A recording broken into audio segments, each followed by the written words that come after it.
This is Democracy Now!, democracynow.org, The War and Peace Report. I'm Amy Goodman. The Organization for the Prohibition of Chemical Weapons has been awarded the 2013 Nobel Peace Prize. The Hague-based organization was established to enforce the 1997 Chemical Weapons Convention. It recently sent inspectors to carry out the dismantling of Syria's stockpile of chemical weapons. Norwegian Nobel Committee Chair Thorbjørn Jagland praised the OPCW for its work to rid the world of chemical weapons. During World War I, chemical weapons were used to a considerable degree. The Geneva Convention of 1925 prohibited the use but not the production or storage of chemical weapons. During World War II, chemical weapons were employed in Hitler's mass exterminations. Chemical weapons have subsequently been put to use on numerous occasions by both states and terrorists. In 1992-93, a convention was drawn up prohibiting also the production and storage of such weapons. It came into force in 1997. Since then, OPCW has, through inspections, the instructions and other means, sought the implementation of the convention. To talk more about the Nobel Peace Prize and the Organization for the Prohibition of Chemical Weapons, we're joined by two guests. Paul Walker is with us from Washington, D.C., Program Director of the Environmental Security and Sustainability Program at Green Cross International. He has just won the 2013 Right Livelihood Award for his work on chemical weapons. Also with us, Steve Zunis, Professor of Politics and International Studies at the University of San Francisco, where he chairs the program in Middle Eastern Studies. Let's begin with Paul Walker. First, Paul, congratulations on your own on getting the Right Livelihood Award, which will be awarded in the Swedish Parliament in December. But your comments on the OPCW, the announcement today that they are receiving the Nobel Peace Prize.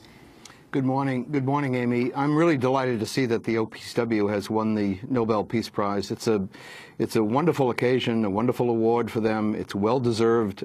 They've been working day and night, literally, for the last 16, 17, 18 years to free the world from a whole class of weapons of mass destruction, chemical weapons. So it's very well-deserved and really a pleasure to talk about them. Talk about what they do. You know, the OPCW was established under the Chemical Weapons Convention, which was open for signature in 1993. It's the implementing agency. It's got about 500 people working from all over the world. It's a multilateral agency. Now with Syria's accession to the treaty, it has 190 state parties, or 190 countries who are members, and they inspect declared chemical weapons stockpiles, such as the big ones in Russia and the United States. They inspect 24/7, round the clock, the destruction of those weapons, which is required under the treaty.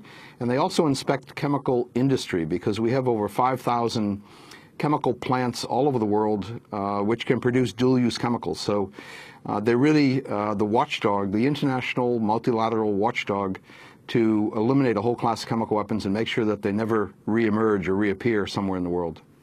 Professor Stephen Zunis, can you talk about its history? Well, the OPCW has overseen the destruction of close to 80% of the world's chemical arsenals.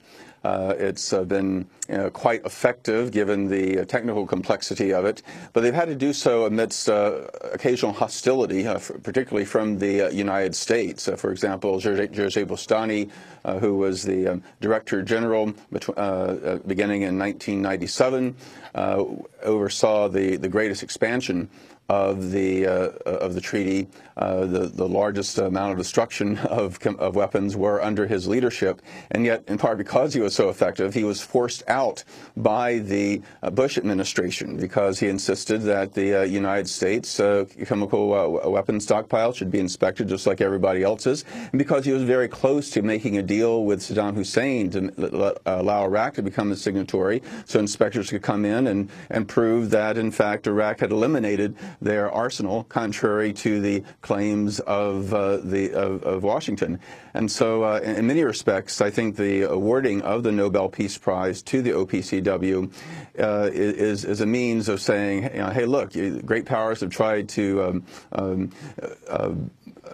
dismiss and to discredit the OPCW, but multilateral actions based on treaties are a far better means of controlling the spread of these deadly weapons than unilateral military action. Paul Walker, can you talk about what happened, that kind of pressure that was brought to bear on the first head of the OPCW right before the Iraq War that could have averted the U.S. attack on Iraq? Well, one of the major catchwords for the OPCW and all multilateral organizations is universality. In other words, you want every country in the world to join these regimes. And we've all been working very hard for the last 15, 20 years on trying to universalize the Chemical Weapons Convention. Jose Bustani, Ambassador Bustani from Brazil, was the first Director General, what we call the DG, the Director General of the OPCW, and he was outreaching to a wide range of countries to join the treaty. I think by the year 2000, 3 years after entry into force, we had maybe 125 members, 130 members of the treaty. There's 196 countries in the world, so we had a large number still outstanding. And one of his areas of outreach was to Iraq. We knew Iraq had chemical weapons, had used them actually in the 1980s in the Iran-Iraq War, and in fact had brutally murdered Kurds in Halabja in 1988. So his outreach in the early 2000s, 2001, 2002, was, I think, in the views of many of us, very, very appropriate. The United States and the Bush administration took umbrage at that, however, and eventually made a public campaign to oust Jose Bustani, and he was actually ousted, fired essentially by the OPCW, the Executive Council, in 2002. Subsequently, he went to the International Labor Court, International Labor Organization, and sued the OPCW and won the suit actually in violation, that he was fired in violation of his contract. He subsequently became a Brazilian ambassador to Britain, went to London, and a second Director General came on board, Rogelio Fieta, also from Latin America, but from Argentina. And Rogelio Fieta actually turned out to be very, very good. And now the current Director General, who's a Turkish ambassador, Ahmet Uzumcu, is likewise very good. But the whole Jose Bustani affair, to me, was quite embarrassing that the United States would make such a public display of its effort to control the OPCW and preclude Iraq from joining the treaty before, of course, shock and awe, which happened in March of 2003. So it was a very sad time, and I think frustrating for everybody. But the United States has moved on from that, and so has the OPCW now. Who has and has not signed on to the Chemical Weapons Treaty, and what does that mean? Well, we have still 5 countries remaining outside the treaty. It's a strange mix. It's now that Syria has joined, you have Israel, which has not ratified the treaty yet. You have Egypt, which is neither signed nor ratified. You have Angola, which is neither signed nor ratified, but is thinking about joining. I think it will in the near future. You have Myanmar, Burma, which is signed but not ratified. And then you have a African country, South Sudan, brand new, very difficult to get it to join any regime. And then I guess it's actually 6. You have North Korea, which of course is the high-hanging fruit, the most difficult country of all. But other than those 6 countries, 190 countries have joined. And a number of those have declared chemical weapons stockpiles. The United States, Russia, the 2 big ones that hold 95% of the declared chemical weapons stockpiles. And then the smaller possessors were India, South Korea, Albania, Libya, Iraq, with the leftover chemical agents and materials that we still don't have a full handle on from the '91 Gulf War. And though they did sign on Libya. Later. They did sign on. Ironically, Iraq came on board in 2009. And they've been a very positive addition to the treaty. And they've declared 2 large bunkers of old chemical agents from the Saddam Hussein pre-91 Gulf War era that was sealed up in the mid-1990s by the United Nations inspectors. But there were never any additional chemical weapons, as the Bush administration claimed in 2003 when they attacked Iraq. Professor Stephen Yunus, talk about Egypt and Israel not being signatories to the chemical weapons treaty. I think the very fact that we do have the OPCW beginning the process of disarming Syria's chemical weapons, whereas we don't have such activity in Israel and Egypt, is indicative that even the best international organizations are limited by what the great powers can say they can or cannot do.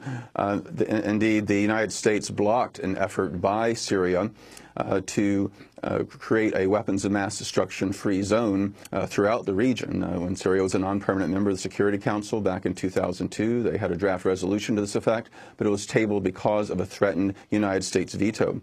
Indeed, UN Security Council Resolution 687, the Iraq disarmament resolution, specifically said that Iraq's disarmament of its weapons of mass destruction was only a first step in region-wide disarmament of these kinds of weapons. But interestingly, the United States has shown no interest in